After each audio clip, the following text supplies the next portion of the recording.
So ayun mga katrops, ito nga pala yung Lancer na ginawa natin. Kung napanood yung isa kong video na wash over, so ito na yun, tapos na siya mga katrops.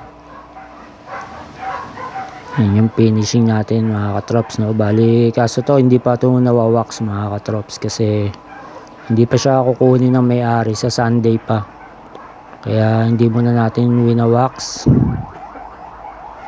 Kasi pang finishing natin yung last na ano natin dito is wax. Iwawax natin yan para mas kumintab pa siya. Pero kung yan lang, panalong panalo na yan mga katrops. Parang bago na yan.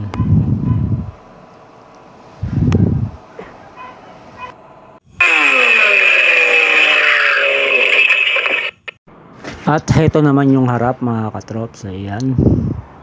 Grabe talaga, napakakintab na ito mga katrops. Ito is ano lang to, jet black lang to mga katrops, no. So itim na itim lang siya.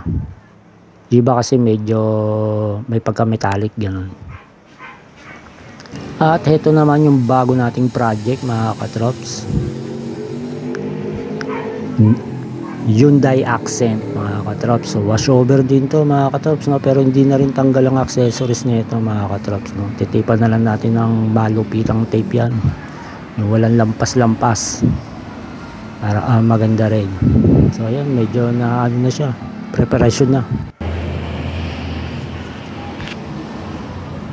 At yan na nga mga katrops, titipan na natin yan mga katrops kasi naka-preparation naman na yan. So ayan mga katrops, inuumpisa na natin tapean to.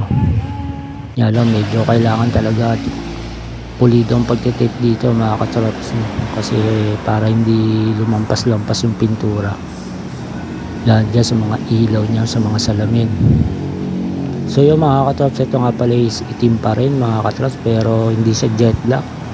Ang itim nito is medyo may pagka metallic. Pero kung titignan mo parang wala, pero kailangan titigan mo siya para makita yung ano niya, parang glitters niya sa loob.